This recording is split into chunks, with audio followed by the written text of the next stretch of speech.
जय हिंद मेरे साथियों, जय हिंद जय भारत। आज की कहानी संघर्ष और लगन से भरी हुई है। अगर इंसान के जीवन में संघर्ष है और उसके साथ साथ लगन है तो इस कहानी की तरह 2 रुपया से लेके 2000 करोड़ तक का सफर तय हो सकता है। ये कहानी उस लड़की की है जिसके परिवार में आर्थिक तंगी। ये कहानी उस लड़की की है जिसका छोटी उम्र में विवाह हो जाता है। ये उस कहानी उस लड़की की है 6 महीने में जिसका शादी टूट जाती है। ये कहानी उस लड़की की है जिसने पैसे के अभाव में अपनी बहन को खोया है। ये कहानी उस लड़की की है जिसने 2 बार मरने की कोशिश की है। ये कहानी उस लड़की की है जिसने अपनी नौकरी 2 रुपया दिन से स्टार्ट की। और एक कहानी उस लड़की की है जिसने कमानी ट्यूब्स कंपनी को खरीदा। और एक कहानी उस लड़की की है जो आज 2000 करोड़ की मालकिन है। तो मेरे साथियों, एक कहानी है कल्पना सरोज की। कल्पना सरोज की कहानी, कल्पना सरोज की जुबानी करने के लिए कहा गया है। भाई और बहनों, जब जिंदगी जीने की बारी आती है तो मुश्किलें तो हर किसी की जिंदगी में आती है। मुश्किलें को सिवा शायद जिंदगी है ही नहीं। और जब मुश्किलें तय करनी होती है तो बड़ी ही दिक्कतें आती है, लेकिन इंसान वो जो हर मुश्किलों को फेस करे, आगे बढ़े, इसी का नाम शायद जिंदगी है। खैर, मेरी अपनी ज़िंदगी की बात अगर करनी जाए तो मुझे जीने के लिए ऐसा कुछ भी नहीं था मेरे पास, क्योंकि जहाँ से मैं चली थी वहाँ पे जैसे मेरे अपने दादाजी एक मजदूर थे जिन्होंने अपने बेटे को 7वीं कक्षा तक की पढ़ाई दी और जो एक पुलिसमैन बन गए, जो मेरे अपने पिताजी थे। तो मैं एक पुलिस हवलदार की बेटी और एक दलित समाज से आई हुई लड़की जिसको बहुत सारा पढ़ना था, एजुकेशन में आगे जाना था, लेकिन उस वक्त की जो स्थिति थी, उस वक्त का जो समाज में जो व्यवस्था थी, तो मैं पढ़ नहीं सकी। मेरी समाज ने, मेरे घर के लोगों ने कहा कि नहीं, लड़कियों को पढ़ाना करना क्या है, चूल्हे और चक्की के सिवा है क्या ज़िंदगी में आखिर लड़कियों के। तो इसके लिए जितनी जल्दी शादी कर दी जाए उतना ही ठीक है। मैं 7वीं कक्षा में थी, उसी वक्त मेरे मामा जी ने रिश्ते लाए और कहा कि लड़कियों को, मेरे पिताजी नहीं चाहते थे क्योंकि मेरे पिताजी पुलिसमैन में थे और वो ज़िंदगी को देख रहे थे। वो चाहते थे कि लड़कियां पढ़ लिख कर आगे बढ़े, लेकिन मामा जी नहीं चाहते थे और उन्होंने, मैं 7वीं कक्षा में पढ़ रही थी, उसी वक्त मेरी शादी करवा दी। बदकिस्मती से शादी भी सक्सेस नहीं रही और मेरे पिताजी आकर मुझे फिर वापस अपने गांव ले गए।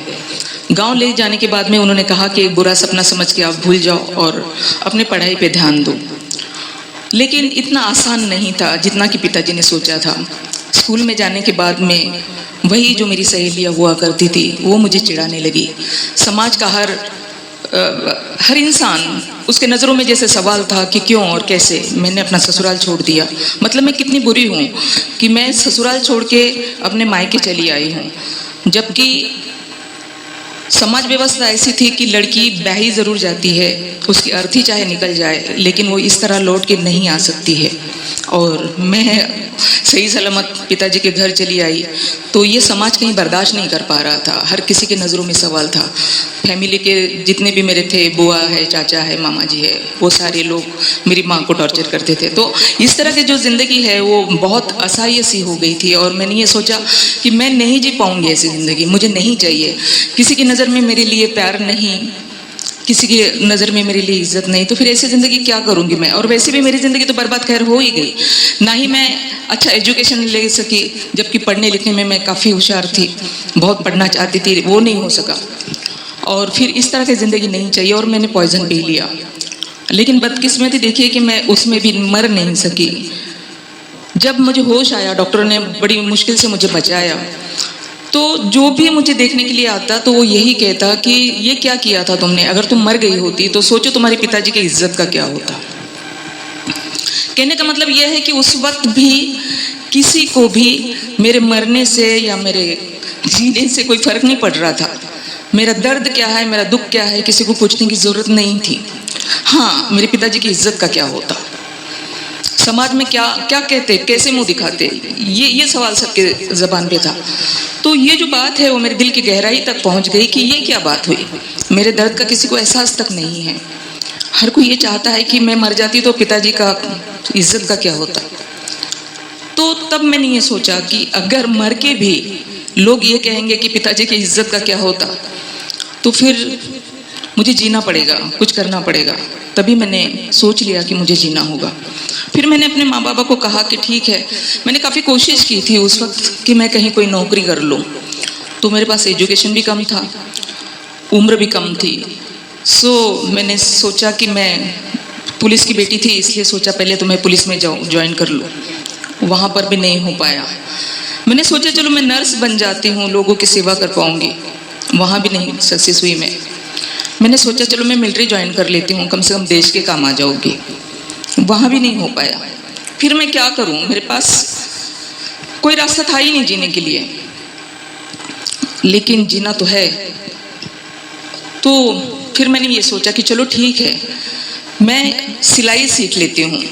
मैंने ये सोचा अगर एक ब्लाउज, उस वक्त एक ब्लाउज सिलने के 10 रुपये मिल जाते थे, मैं दिन में 2-3 ब्लाउज सिल लूँगी तो 20-30 रुपये तो खैर कमा ही लूँगी। मेरी बाबा की पगार उस वक्त 300 रुपये थी, तो बाबा 300 कमा लेते हैं तो मैं एटलीस्ट 800-900 रुपये कमा लूँगी। तो ये सबसे अच्छा लगा मुझे और मैंने सिलाई सीख ली। सिलाई सीखने के बाद में वहाँ पर भी उतना काम जितना मैंने सोचा था मिल नहीं पाया। और फिर मैंने सोचा कि चलो मुंबई ही जाना पड़ेगा, शायद यहाँ पर बहुत कुछ करने के लिए है, बहुत सारे मिल्स है, बहुत सारी कंपनियाँ हैं, कहीं ना कहीं किसी प्राइवेट कंपनी में मैं ज्वाइन कर लूँगी, कोई काम कर लूँगी। पर माँ बाबा मुझे मुंबई भेजने के लिए तैयार नहीं थे। एक जवान लड़की है, किस तरह से कहाँ भेजे, ये एक सवाल उनके सामने था। लेकिन मैंने कहा उनसे कि अगर आप नहीं कहोगे तो अभी अभी मैंने पॉइजन पिया था और अभी मैं ट्रेन के नीचे चली जाऊँगी, तब फिर आप बचा भी नहीं पाओगे शायद मुझे, तो मुझे जाना ही होगा। तो मेरी माँ कहने लगी कि ये लड़की पागल हो गई है और इसके दिमाग पे वैसे ही पागलपन सवार है शायद, अगर इसको जिंदा देखना है तो इसको मुंबई भेज देना चाहिए। तो मुंबई किसके पास भेजेंगे? तो यहाँ मेरे चाचा जी रहा करते थे दादर में। दादर में एक झोपड़पट्टी थी, वहाँ पे एक चाचा जी मेरे रहा करते थे, जिनको आंखों से बहुत कम दिखाई देता था, लेकिन वो एक पापड़ बेच के अपना गुजारा कर लेते थे। तो मैं उनके पास चली आई। तो चाचा जी को भी ठीक नहीं लगा कि ये झोपड़पट्टी एरिया है, जवान लड़की है, कहीं कल ऊंच नीच हो गया तो भाई को क्या जवाब देंगे। मतलब हर किसी को अपनी इज्जत की पड़ी रहती थी। सो उनको भी अच्छा नहीं लगा। लेकिन मेरी माँ ने कहा कि मजबूरी है, इसको रखना होगा, वरना ये लड़की वाकई अपनी जान का फिर कुछ कर लेगी। तो उन्होंने, एक उनके दोस्त थे, रेलवे में ड्राइवर थे, दादर में रेलवे क्वार्टर्स थे, वहाँ पर वो रहते थे। तो उन्होंने कहा कि मेरी बेटी है, आप इसे अपने पास रख लीजिए प्लीज़, क्योंकि मैं बाहर चला जाता हूँ, ऐसे झोपड़पट्टी एरिया में मैं नहीं रखूँगा। तो उन्होंने भी कहा कि ठीक है, मेरी 3 बेटियाँ हैं, चौथी ये भी रह लेगी, हमारे पास रख लो। और मैं उनके साथ रह ली। लेकिन उन्होंने पूछा कि करना क्या चाहती हूँ। मैंने कहा मुझे नौकरी कहीं पे लगवा दीजिए। आता क्या है? तो मैंने कहा मुझे टेलरिंग का कोर्स मैंने किया है, तो मैं ऐसा कोई जॉब कर लूँगी। तो उन्होंने लोअर परेल में, मुंबई में लोअर परेल में सनमिल कंपाउंड में मुझे एक होजरी की कंपनी में काम पे लगाया। मैं काम पे तो चली गई, लेकिन मुझे काम करना आता, मतलब वो मशीनें सारे मैंने देखी। और जब मुझे एक मशीन दी गई, कहा एक काम करो, तो मैं डर गई थी। ऐसे डर गई थी क्योंकि एक छोटे से गांव से आई थी, मैंने ये सारे माहौल देखा नहीं था। लड़के लड़कियां साथ में काम कर रहे, इतने सारे लोग हैं, उनके बीच मुझे बैठना है, काम करना है, मैं कैसे करूँगी। तो मशीन मुझसे चली नहीं रही थी। तब भी मुझे बड़ी जोर से डांट दिया उस जो भी इंचार्ज था, उसने कहा आता कुछ नहीं। कहने लगी मैं कारीगर हूँ और मैं मशीन कर चलाना जानती हूँ, चलो उठो भागो यहाँ से, हमारे पास कोई काम नहीं तुम्हारे लिए। मैं रो दी, मैंने गिड़गिड़ाई उनके सामने कि मुझे कोई भी काम दीजिए, मैं काम के लिए यहाँ आई हूँ। तो उन्होंने कहा ओके कोई बात नहीं है, तुम्हें काम चाहिए, हेल्पर का काम कर लो, धागा काटने का काम है, यहाँ पे ये धागा काटो इससे, ये तो आएगा कि नहीं तुमको। मैंने कहा हाँ मैं ये कर लूँगी। उसका 60 रुपये महीना और 2 रुपये रोज था, और मैंने उसको कबूल कर लिया क्योंकि मैं तो काम के लिए खैर आई थी। मैंने वो करना चालू कर दिया। लेकिन मुझे अपने आप पर बड़ा गुस्सा आने लगा कि ये क्या बात हुई, मैं काम के लिए आई हूँ, मुझे काम करना है और मैं काम करना नहीं आ रहा है मुझे। मैं मशीन चलाना बहुत अच्छे से जानती हूँ, लेकिन हुआ क्या है मुझे, लोग जब जैसे ही लड़के लड़कियाँ बाहर टी टाइम और लंच टाइम के लिए जाती थी, मैं धीरे से मशीन पे बैठ के मशीन चलाना चाहती थी। ये मशीन चलाना मुझे आती क्यों नहीं, लेकिन मशीन चलाना तो आती थी, डर था दिमाग में जो नहीं जा रहा था। 2-4 दिन प्रैक्टिस की और मैंने सोचा मैं मशीन चला सकती हूँ, और मैंने उससे कहा जो इंचार्ज था कि मैं मशीन चलाना जानती हूँ, मुझे कपड़े दीजिएगा, मैं सिला लूँगी। और उन्होंने कहा कि नहीं, अभी आपको 1 महीना यहीं पे काम करना होगा क्योंकि आपका हेल्पर के लिए मतलब लिखा गया है। मैंने 1 महीना काम किया। 1 महीने के बाद में मैं जब मशीन पे बैठी तो मैंने मशीन चलाना बहुत अच्छे से जानती थी। मैंने कपड़े सिले और 225 रुपये मैंने उस वक्त कमा लिए। मैंने अपनी ज़िंदगी में 100 की नोट उस वक्त पहली बार देखी थी, क्योंकि बाबा तो 300 रुपये कमाते थे, कभी देखने का कोई चांस मिला ही नहीं था। लेकिन अपने कमाई के खुद के पैसे 225 रुपये मैंने उस वक्त कमाए और मुझे बहुत खुशी हुई कि अब मैं काम कर सकती हूँ। तो इस तरह से मेरी जर्नी जो है स्टार्ट हुई और मुझे बड़ी खुशी हुई कि मैं काम करने लगी हूँ और मैं अपना पैसा कमाने लगी हूँ। मुझे बड़ी मुश्किलें थी। मैं मुंबई में बहुत पहली बार आई थी। मैं नहीं जानती थी कि इतने बड़े बड़े रास्तों पे मैं कैसे चलूँगी, लोकल ट्रेन में मैं कैसे बैठूंगी। कहीं बार लोकल ट्रेनों से मैं गिरी, कहीं बार औरतों ने सीढ़ी बना के नीचे उतरे। तो इस तरह की जर्नी मेरी शुरू हुई। ये करते हुए करीबन 1.5-2 साल बीते थे कि मेरे बाबा की नौकरी चली गई। बाबा की नौकरी जाने के बाद में बहन भाइयों का, माँ बाबा का, सबकी जिम्मेदारी मेरे सर के ऊपर आ गई, क्योंकि हमारे पास तो ना रहने के लिए घर था बाबा के पास में और ना ही कोई। जब तक नौकरी थी बाबा को बहुत अच्छे से लोग सब झेल रहे थे क्योंकि नौकरी थी। नौकरी जैसे ही चली गई तो मेरे मामा कहने लगे कि घर में हमारे जितने भी मतलब गाय भैंसे हैं उनको चरा के लाइए, तब कहीं जाके रोटी मिलेगी, वरना नहीं मिलेगी। कहने का मतलब यह है कि अगर आपके दिन अच्छे हैं तो सभी कोई पूछते हैं, अगर आपके दिन बुरे आ गए तो कोई पूछने को भी तैयार नहीं। तो मेरी फैमिली का क्या होगा। तो मैंने कहा कि आप मुंबई आ जाइए, हम लोग सब मिल के काम करेंगे, हम लोग यहाँ। और जिंदगी बस इसी का नाम है, बस इतना ही हमारा लिमिट है, ऐसे ही हमें जीना है, इतनी ही पगार आएगी, उसमें चाहे हमें कहीं दिन के भूख प्यास से मतलब गुजरना पड़े, कहीं दिन हमारी चूल्हे ना जले, लेकिन ओके, बस यही एक जिंदगी है, उसी के साथ में चलना है। हाँ, और हम चल भी रहे थे। कहीं दिन भूखे पैसे रहते थे। कितनी बार ट्रेन के लिए, बस के लिए पैसे नहीं हुआ करते थे तो चेंबूर से लेके कुर्ला तक पैदल चला करते थे और जिंदगी गुजर रही थी। पर एक हादसा ऐसे हो गया, मेरी बहन बीमार हो गई और वो जीना चाहती थी, कहती थी कि मुझे जीना है। और मेरे पास तो पैसे इतने हैं ही नहीं कि मैं उसका ट्रीटमेंट कर सकूं, और गवर्नमेंट की तब कोई ऐसे स्कीम भी नहीं थे जैसे कि आज के ज़माने में इतने सारे स्कीम निकले हुए हैं। तो मेरी बहन तड़प तड़प के मर गई और मैं उसे बचा नहीं पाई। तब मेरे दिल ने कहा कि नहीं, मैं अपनी फैमिली से बहुत प्यार करती हूँ और फिर कल कोई और बीमार हो जाए, कोई और मर जाए, ये मैं बर्दाश्त नहीं कर पाऊंगी। मैं अपने माँ बाप, अपने बहन भाइयों से प्यार करती हूँ बहुत, और उसी में कि एक बहन मेरी गुजर गई। तो मुझे पैसे कमाने चाहिए। तो ये पैसे आएंगे कहाँ से, कौन देगा मुझे पैसे, मैं कैसे कमाऊँ पैसे। मेरे पास कोई रास्ता नहीं है, कोई चारा नहीं है, क्या करूँगी मैं। कहीं मैंने सुना कि गवर्नमेंट की कुछ स्कीम है जिसमें से लोन लिए जाते हैं, अगर ये लोन हम लेंगे तो शायद हम कुछ कर पाएंगे। तब मैंने सोचा कि चलो ठीक है, हम कुछ लोन ले लेते हैं। और मेरे पास एक टेलरिंग के सिवा तो और कोई हुनर था ही नहीं। तो मैंने कहा कि चलो मैं एक बुटीक स्टार्ट कर दूंगी, शायद मैं कुछ कमा लूँगी इसमें से। और मैंने बहुत मेहनत की, क्योंकि पेपर कैसे बनाने हैं नहीं पता है मुझे, किस तरह से लोन मिलता है नहीं पता, खाली सुना है। तो फिर कोई कार्यकर्ते होते, उनके दरवाजे जाना, उनको कहना कि मेरी मदद कर दो, वहाँ तक मुझे ले जाओ जहाँ लोन मिलता है, पर कोई मदद नहीं करता है किसी की। कई बार जाके दरवाजे पे बैठे रहे। पता चला कि चलो हम लोग मतलब एससी है तो SC/ST के लिए महात्मा ज्योतिबा फुले का एक लोन है, वहाँ से शायद मिल जाए। और मैंने वहाँ कोशिश की, मुझे 50,000 का वहाँ से लोन सैंक्शन हो गया। वो लोन लेकर मैंने सोचा चलो मैं 2-4 मशीनें खरीद लूँगी और मैं अपना स्टार्ट कर दूँगी बुटीक का। लेकिन जहाँ मैं रहती हूँ वहाँ फर्नीचर का जो बिज़नेस है वो काफ़ी अच्छा चलता था। तो तो मैंने सोचा चलो हम फर्नीचर वाला बिजनेस कर लेते हैं, ये ज़्यादा अच्छा रहेगा। यहाँ टेलरिंग में 150 कमाने से अच्छा होगा तो अगर मैं 50,000 रुपये एक साथ मुझे मिल जाएगा तो ये उससे अच्छी ज़्यादा बात हो जाएगी। तो मैंने फर्नीचर का बिजनेस स्टार्ट किया। वहाँ जब गोदरेज का कपाट अगर हम बनाते थे तो 8,000 करीबन उस वक्त उसकी कीमत थी, लेकिन हम लोकल में अगर कपाट बनाते तो 2,500-3 हज़ार रुपये उसके मिल जाते थे, लेकिन एक कपाट के पीछे अगर हम चाहे तो 1,500 रुपये आराम से मिल जाते थे। तो मेरे दिमाग में ये आया कि ये बिजनेस करना ज़्यादा अच्छा है और मैंने फर्नीचर का बिजनेस स्टार्ट किया। लेकिन इसी के साथ मैंने ये सोचा कि मेरे बहुत सारे यूथ जो है, जो मेरे जैसे है, जिनके पास में नौकरी नहीं है, तो उनके घर के चूल्हे कैसे जलते होंगे, और अगर उसको नौकरी नहीं मिली तो उसके साथ में बहुत सारी दिक्कतें होती होगी। घर में अगर वो वापस आता है, माँ बाप पूछते होंगे कि तुझे नौकरी मिली या नहीं मिली। तो ऐसी दिक्कतों से अच्छा है कि मैं उनके लिए भी कुछ करूं। और मैंने एक संगठन बना दी, सुशिक्षित बेरोजगार युवक संगठन, जिस संगठन का यही एक काम था कि बैंक से उनको लोन दिलाना, और अगर वो लोन लेकर बिजनेस नहीं करना चाहते हैं तो कहीं ना कहीं उनकी सिफारिश करके उनको नौकरी दिलवाना। तो ये काम हमारी संगठन ने शुरू कर दिया, और उस संगठन के साथ साथ काम करते हुए मेरा अपना बिजनेस भी स्टार्ट था। यहाँ पे लोगों के लिए भी काम करती थी, और ये करते हुए फिर बहुत सारे लोगों को बहुत अच्छी ये बात लगी कि उनके बच्चे जो है वो जो आवारागर्दी करते फिरते थे, लोग उनका गैर फायदा लेते थे। जैसे कि बच्चे लोग अगर घर की ज़रूरतें पूरे नहीं हुई तो बहुत सारे बच्चे क्राइम भी करने लग गए थे, क्रिमिनल बन जाते थे। तो हमारी इस संगठन की वजह से ये सारी चीज़ें जो है वो बच्चे लोगों से छूट गई।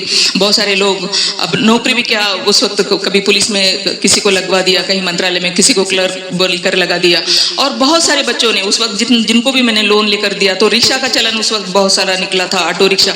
तो ऑटो रिक्शा किसी ने कर दिया, किसी ने मूर्ति के कारखाने बना दिया, किसी ने अपना सलून वगैरह खोल दिया। तो इस तरह से हमारा वो सारा काम चल रहा था। तो लोगों में मेरी बहुत सारी मतलब अच्छी बातें चलने लगी कि इस लेडी ने बहुत अच्छा काम किया जो बच्चे लोगों को इस तरह से लाइन पे लगाया। तो समाज में जो भी समस्या आती थी लोग मेरे पास चले आते थे कि ये समस्या है मैडम, हमारी दूर करवा दीजिए। तो इसी के कारण चलते हुए मेरे पास एक प्लॉट आया, जो प्लॉट में बहुत सारी मुश्किलें थी, बहुत सारी दिक्कतें थी। गवर्नमेंट का एक सीलिंग एक्ट उसके ऊपर लगा हुआ था, एक कुल हमारे यहाँ महाराष्ट्र में बोलते हैं, वो कुल लगा हुआ था, जिसकी वजह से वो इंसान अपनी ज़मीन जो है वो बेच नहीं पा रहा था। और वो मेरे पास आया और कहने लगा कि मुझे सख्त ज़रूरत है 1 लाख रुपए की, और मैडम अगर ये मेरी ज़मीन बिकवा देंगे आप तो बहुत ही अच्छा हो जाएगा, या फिर आप ही खरीद ले। तो मेरे पास भी इतने पैसे तो थे नहीं, लेकिन उस आदमी की जो ज़रूरत थी जिस वजह से वो बेचारा रो रहा था, तो मैंने सोचा चलो इसकी कुछ हेल्प कर दे। तो मैंने कहा कि ठीक है, मैं 1 लाख रुपए तो मैं दे देती हूँ कहीं से जुगाड़ करके, कुछ मेरे पास भी है ऐसे। और फिर हम लोग बाकी का जो 1.5 लाख रुपये, 2.5 लाख रुपए की बात हुई थी, बाकी 1.5 लाख रुपए है जो हम बाद में दे देंगे। और वो आदमी ने मान लिया, उसको हमने 1 लाख रुपए किसी तरह से दे दिया। जब देखा 7/12 तो उसके ऊपर वो सारा सीलिंग एक्ट लगा हुआ है, कुल लगा हुआ है। तो वो सारा क्लियर करने में करीबन 1.5 साल निकल गया। उसको मैंने क्लियर किया, और मैं तो ये छोड़कर नहीं जा सकती। बाद में फिर मैंने सोचा कि अब इसका क्या करेंगे। जो भी सुन के आया हूँ, जो उसके देखा है, तो बड़ी खतरनाक लोग बनाएंगे अपने खुद के हाथ जले हुए। कैसे बनाएंगे, क्योंकि मेरे पास यहाँ पैसे तो है नहीं। मैंने कहा नहीं, मैंने जाऊंगी, तो मेरे पास आ गया, वो क्लियर हो गया। तो मैंने एक सिंधी को पार्टनर उसने कहा कि इसको 65% लेकिन मेरा नाम 35% मुझे लेना है, नहीं आएगा। इस तरह से मैं वहाँ पर बताया कि इस तरह से जिस लड़की के पास में रहने के लिए मुंबई में घर नहीं था, जो दूसरों के पास में, दूसरों के घरों में रहती थी, तो वो एक कंडक्शन लाइन में आ गई, बिल्डर बन गई। कोई और औरत होती तो शायद डर जाती कि मैं मरने वाली हूँ, शायद मुझे मार डालेंगे, तो चलो मैं गाँव चली जाऊँ। लेकिन समाज की औरत गाँव जाने के बजाय सोचा कि मैं पुलिस के पास बिल्डर बन रही है। और उस वक्त हमारे थाना में पुलिस कमिश्नर है, और मुझे तो नहीं है, तो ये कैसे डायनामिक कमिश्नर हुआ करते थे। कुछ लोगों ने, और मैंने कहा कि मेरी सुपारी होते हुए कैसे हो सकता है इस औरत को हमारे नाम की सुपारी दी जा रही है, बहुत ही आगे चली जा रही है। और एक महिला जब कुछ करने आगे बढ़ती है तो इस तरह से उसको मार दिया जाता है, तो उस वक्त कुछ प्लान बन गया। 5 लाख रुपए में पुलिस सुपारी दी गई। जिस वक्त ये बात हो रही थी, उस वक्त एसीपी को बोला, और इस तरह से उस गुंडा को पकड़ा गया। उस मीटिंग में बैठा हुआ था, और जैसे उन लोगों की मीटिंग खत्म हो गई, वो मेरे पास आया, और फिर मुझे आगे बढ़ना है कि मैडम आप एक काम कीजिए, आप यहाँ से चले जाइए, आप अपने गाँव चले जाइए, इसी तरह से यहाँ बिल्कुल मत गया। तो मैंने कहा भाई मैं गाँव क्यों चले जाऊँ, अभी ये तो यही मेरी कर्मभूमि है, मैं तो ये छोड़कर नहीं जा सकती। अच्छे से चल रहा था, यहाँ वहाँ पर मेरा जो भी सुन के आया जो मैंने देखा है तो बड़ी फर्नीचर का बिजनेस हमारे अपने खुद के हाथ जले हुए चल रहा था। तो आप जाइए, लेकिन इसी के साथ साथ मेरा सोशल वर्क भी बहुत अच्छा चल रहा था, क्योंकि लोगों ने फिर देखा कि ये लेडी जो है जो काम कर रही है काफ़ी अच्छा काम करती है। और ये काम करते हुए मेरे पास में एक कमानी ट्यूब्स लिमिटेड की एक बड़ी कंपनी जो 25 साल से बंद पड़ी हुई कंपनी थी, उस कंपनी के कुछ वर्कर्स मेरे पास आए और उन्होंने कहा कि मैडम आपसे रिक्वेस्ट है कि इस कंपनी को आप टेक ओवर कर लिए। तो मेरे लिए ये भी बहुत बड़ा चैलेंज था कि मैं कैसे कर सकती हूँ, क्योंकि मुझे तो इसका कोई गंध भी नहीं है, मैं नहीं जानती इंडस्ट्री क्या होती है, मैं कुछ नहीं जानती, तो मैं कैसे कर सकती हूँ ये सारा कुछ।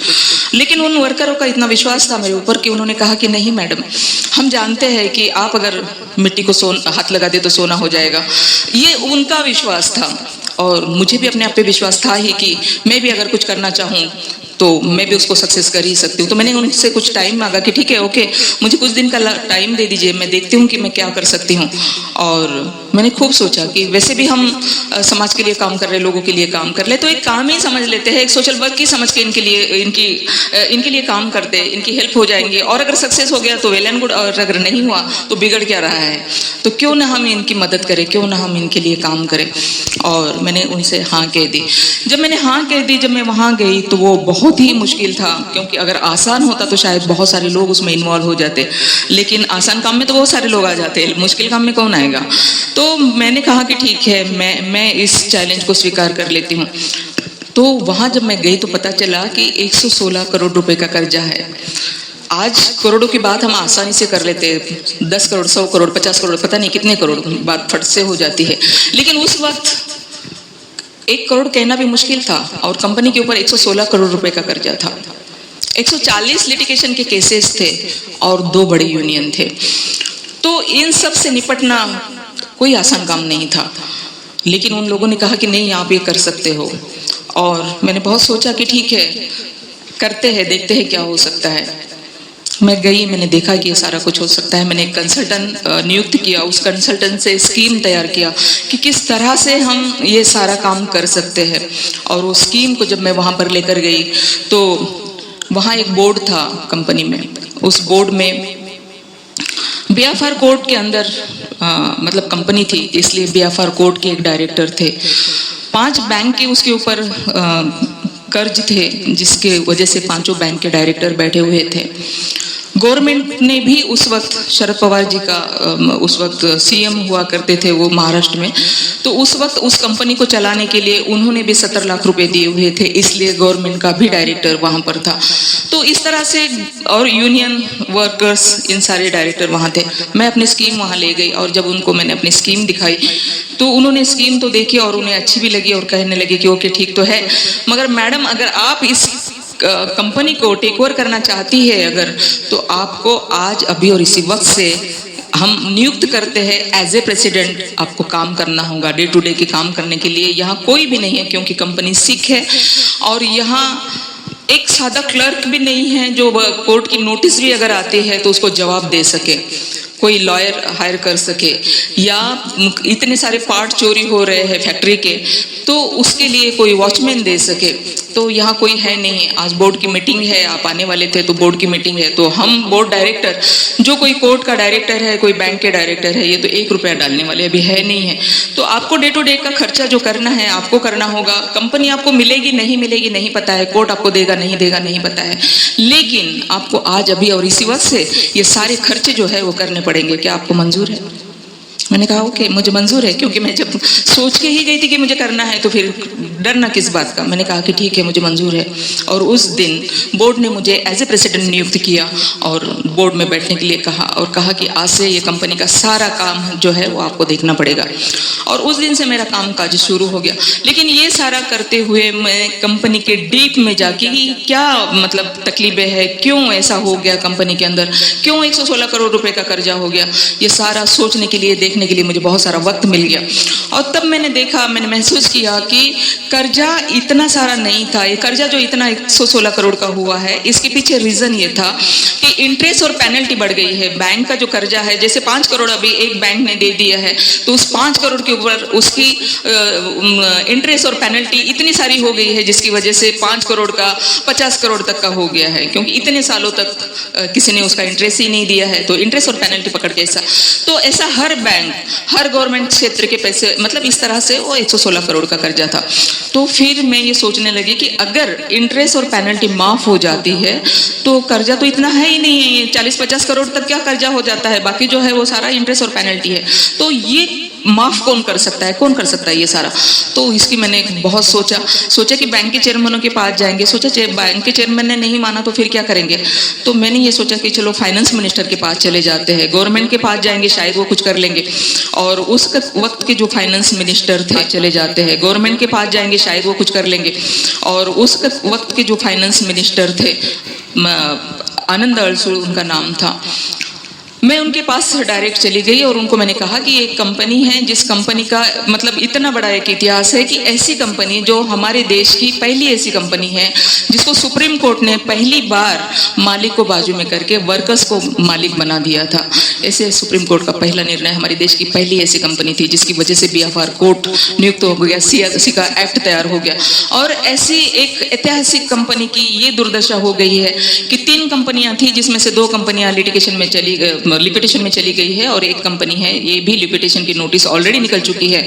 और अगर कंपनी लिपिटेशन में चली जाती है तो ना किसी बैंक को पैसा मिलेगा, ना किसी को मिलेगा, वैसा भी डूबने वाला है। तो क्यों नहीं आप मुझे इंटरेस्ट और पेनल्टी माफ कर देते? अगर पैनल और इंटरेस्ट माफ हो जाता है तो एटलीस्ट आपको प्रिंसिपल अमाउंट तो मिल ही जाती है। तो मेरी बात शायद उन्हें सही लगी और उन्होंने ये सारे बैंक के मैनेजर को कह दिया, चेयरमैन को कह दिया। और मुझे बताते हुए ये बड़ी खुशी होती है कि ना सिर्फ पेनल्टी और इंटरेस्ट बल्कि जो प्रिंसिपल अमाउंट थी उसमें से भी 25% मुझे माफ़ कर दिया गया, जिसकी वजह से मुझे ये काम करना और आसान हो गया। मेरी हिम्मत बढ़ गई कि ठीक है, अभी तो कर्जा आधा से आधा हो गया, अब इसमें मुझे काम करने में और भी बहुत सारी आसानियाँ हो गई। और जो दो यूनियन थी, वो दोनों यूनियन को एक जगह लाने की मैंने पूरी कोशिश की।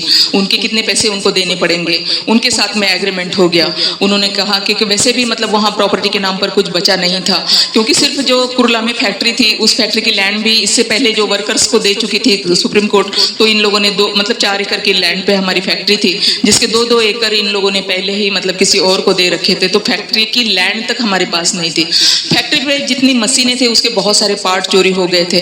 तो फिर मैंने उस सारे फैक्ट्री के ऊपर ध्यान देना शुरू किया, वर्कर्स के ऊपर ध्यान देना शुरू किया।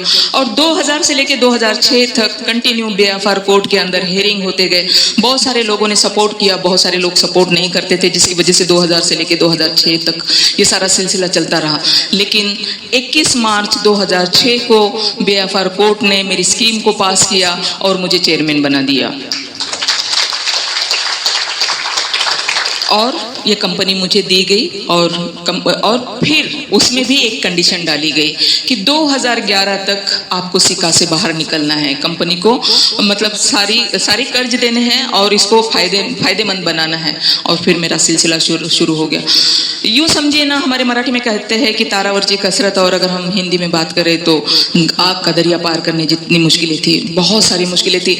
इतनी मुश्किलें थी कि उसको धीरे धीरे जिस तरह से भी मैं जितना भी मैं काम करना चाहूँ उसको मैं खत्म करना चाहूँ, लेकिन काम थे कि खत्म तो होते नहीं थे, लेकिन और उसके अंदर नई नई बातें आने लगी। जैसे ही लोगों को समझने लगा कि ये तो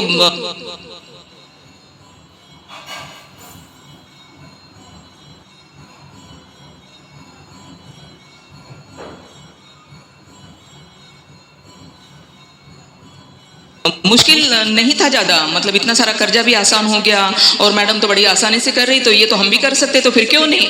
और फिर बहुत सारी ऐसी लोग इन्वॉल्व होने लगे, ऐसे लोग आने लगे। कभी तो कोई आके टेबल पे बैठ जाता था तो कहता था मैडम कभी खाली कर रहे हो ऑफिस से। कहा खाली कर रही हो? कैसे कह रहे हैं आपके खाली कर रहे? नहीं आप सोच लीजिए, नहीं तो मुझे दादा को बुलाना पड़ेगा। कोई दादा की बात कर लेता, कोई भाऊ की बात कर लेता, पता नहीं क्या क्या। तो इस तरह से उस वक्त के लोगों ने बहुत सारी तकलीफें मुझे देने की कोशिश की। और मुझे मौत से कोई डर नहीं लगता था। इसलिए नहीं लगता था क्योंकि मौत से मैं बहुत पहले ही मिलके आ चुकी थी, इसलिए डर नहीं लगता था। मैं ऐसे ही अपनी जान हथेली पे लेके ही चलती थी, ये समझ के ही चलिए, क्योंकि ऐसा ही था मेरे साथ में, और इसीलिए मैं ये सारा शायद कुछ कर पाई। क्योंकि उस वक्त भी जब इन लोगों ने देखा कि ये जो दो एकड़ इन लोगों ने बेच दिया था वर्करों ने, तो जिसमें से जिसको बेच दिया गया था वो आदमी ने पता नहीं क्या कैसे मैनेज कर लिया, और पुलिस और पता नहीं कोर्ट और वो सारे लोग एक दिन हमारे फैक्ट्री के ऊपर तोड़ने के लिए आ गए। करीबन 150 पुलिस, शनिवार के दिन 150 पुलिस हमारे कंपाउंड के अंदर थी। 100 लोग इसी तरह से थे, उनको भी लेकर आए हुए थे, और हमारी फैक्ट्री के ऊपर बुलडोजर उन्होंने चला दिया। तो मैं थी नहीं, मैं कहीं बाहर कुछ मशीनरी वगैरह देखने के लिए गई थी कि क्योंकि फैक्ट्री भी शुरू करना है, कोर्ट के और आदेश भी थे कि फैक्ट्री शुरू करना है, वर्कर्स को रोजगार देना है। तो इस सिलसिले में मैं बाहर गई हुई थी। तो मेरे वर्करों के मुझे फ़ोन आ गए कि मैडम हमारी फैक्ट्री को मतलब बुलडोजर लाए हैं यहाँ। तो मैं ऐसे कैसे हो सकता है, हमको BFR कोर्ट ने कंपनी चलाने के लिए दी गई हुई है, तो नीचे का कोई कोर्ट ऐसे ऑर्डर कर ही नहीं सकता, यहाँ कहीं ना कहीं कोई ना कुछ गलत ऐसे हुआ है। तो उस वक्त RR पाटिल आज तो नहीं है, तो वो मीन्स होम मिनिस्टर थे, और उनको मैंने फ़ोन किया और उनको मैंने कहा कि ये जो है बहुत तकलीफ हो रही है। तो होम मिनिस्टर ने CP को बात किया और कहा कि ये क्या हो गया। तो उन्होंने कहा उनके पास में कोर्ट की ऑर्डर है, कोर्ट की ऑर्डर है। तो मैंने कहा कोर्ट की ऑर्डर उनके पास हो नहीं सकती, क्योंकि कोर्ट की ऑर्डर तो मेरे पास है, तो इनके पास कैसी कोर्ट की ऑर्डर हो सकती है। तो किस तरह से मतलब आज भी हमारे यहाँ अगर हम देखते हैं समाज में, तो कुछ बातें किस तरह से मैनेज होती है, किस तरह से तकलीफें दी जाती है। अगर आपके पास अपनी हिम्मत है तो मेरे ख्याल से आप आगे बढ़ के काम कर सकते हैं। तो मैंने वहाँ जाकर देखा जब, तो इन लोग बहुत सारे लोग वहाँ पर आए हुए थे। तो RR पाटिल ने वहाँ पर उनको आदेश, उन्होंने मुझे पूछा कि मैं क्या करूँ। मैंने कहा कि बस सिर्फ पुलिस का जो ये लगा हुआ है वहाँ पे, जो उन लोगों को ये देने के लिए आए हुए हैं, सिक्योरिटी देने के लिए आए, अगर ये सिक्योरिटी निकल जाती है तो मैं देखती हूँ मुझे क्या करना है। और इस तरह से सिक्योरिटी को निकाल दिया गया। तो मेरी केस कोई कोर्ट में फिर लेने के लिए तैयार नहीं था, क्योंकि उन्होंने जिस कोर्ट से ऑर्डर लाई हुई थी, सेटन साइट की जो ये लाई हुई थी,